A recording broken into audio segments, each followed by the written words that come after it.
How we doing? So we've got this wee 1 litre Volkswagen Polo. It's a 2019 plate, 3-cylinder. What we're dealing with here is we're going to be doing the water pump because it's got a actuation fault, basically with this. So I've removed that, and you can, if you try and move about that wee lever that sits in between there, it's seized. You can free them off, but it never really works well. So we're going to be replacing this. First thing to do is remove the airbox which sits there. That's part of the airbox. This just lifts up through these two wee grommets. So I've started to remove these pipes. So what we've got here, so we've got the wee pipe that goes into the top there. We've got the main one there, big fat one. We've got one at the back, and you can see the one where my finger's on here. And we've got one down here as well. And then just a handful of bolts. I suppose you could make life a wee bit easier for yourself, remove the battery tray, but I'm not going to do that. Looks like a pretty simple job, so I'm not going to show you removing pipes, but once I've got all these pipes disconnected, I'll show you the bolts that we're going to need to take off with the battery ratchet, and we'll renew the belt in there as well. We'll reveal this cover. Good thing about this one is this is a full metal one, so I believe you don't need to tension the belt. No, in fact you don't, because I think these slip on dowels, if I'm right. But we'll find out. We'll see what it gives us. Right. So this is a new pump. You can see here we've got a total of one. Not sure if that's a bolt hole. 1, 2, 3. That must be 4. And you can see we've got our 2 dowels here. So that's a dowel. That's a dowel. So you don't need to tension this belt on this particular engine.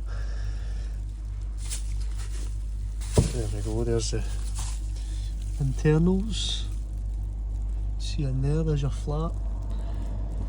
There's your pulley for the pump.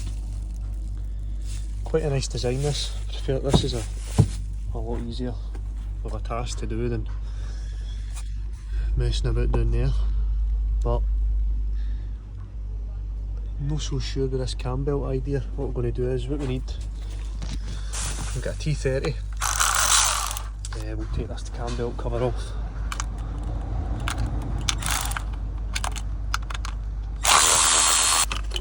That's a wee water pump belt there. Just runs over that pulley. The belt isn't tensioned too much, just tensioned enough. You can see I can move it quite freely as I wish. So there we go, I've got the old one out. What had happened was it just seized inside the dowels. So inside both of the dowels there you can see a dowel down the bottom there, it's a bit rusty. But apart from that it looks clean enough. But that's the gubbins of it there. So nothing really wrong with the belt, but the belt's like $10.99, so it'd be daft not to change it. The water pump says there isn't anything visually wrong, apart from this module that's seen a wrong input, which is causing the EPC light to come on and come down on power. Let's hope we've not got any engine damage, because apparently she drove it for a bit when it was overheating. So, and I'll show you the fault codes for that as well, but I'm going to give this a clean up. We'll get the new one fitted, but it's a fairly simple job. Like I says, I've only removed, how many bolts have I removed? 1, 2, 3, 4 bolts. These 2 up here are for the cam cover. Most of the stuff you need is a T30, a set of decent hose pliers. Not really much else you need for this job, to be really honest with you. Good thing is, well, bad thing is you want to remove the engine cover. I've not done it yet, but I will do it. So you can see the build up of coolant there, just because I've got this car sitting at an angle. But you can't really avoid that. There's going to be some coolant coming out of the engine regardless. But that's just something to keep an eye out for.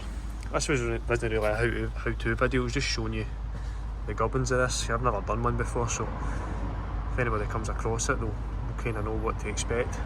I believe the plastic ones, you do need to tension. There's an Allen key down there. All data says you need to tension that to so many newton meters. I don't want to say, I think it's 30 to tension the belt, but this one again is just on dowels, so it just slides on pretty easy. So that's the new pump in place. Now you will struggle ever so slightly getting this belt over the sprocket to run the pump.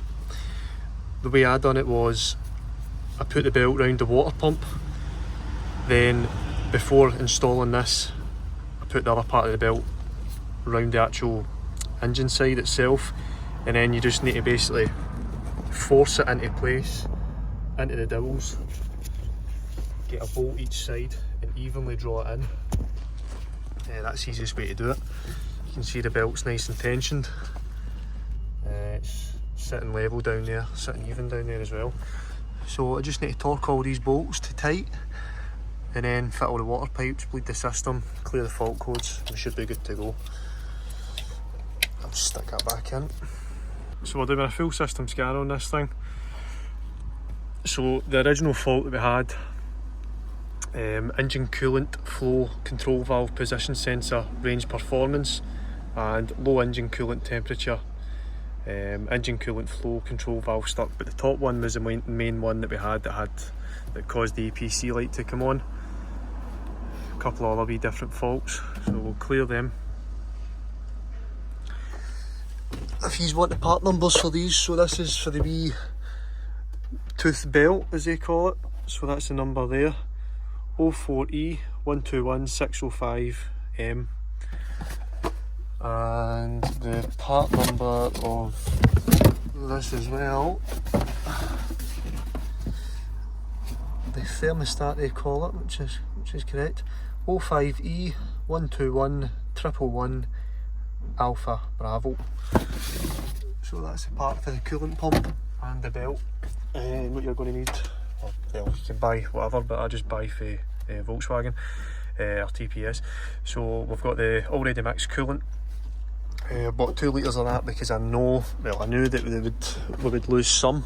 We didn't lose it all, but we'll need to top it up anyway. So there we go, so we've bled it through.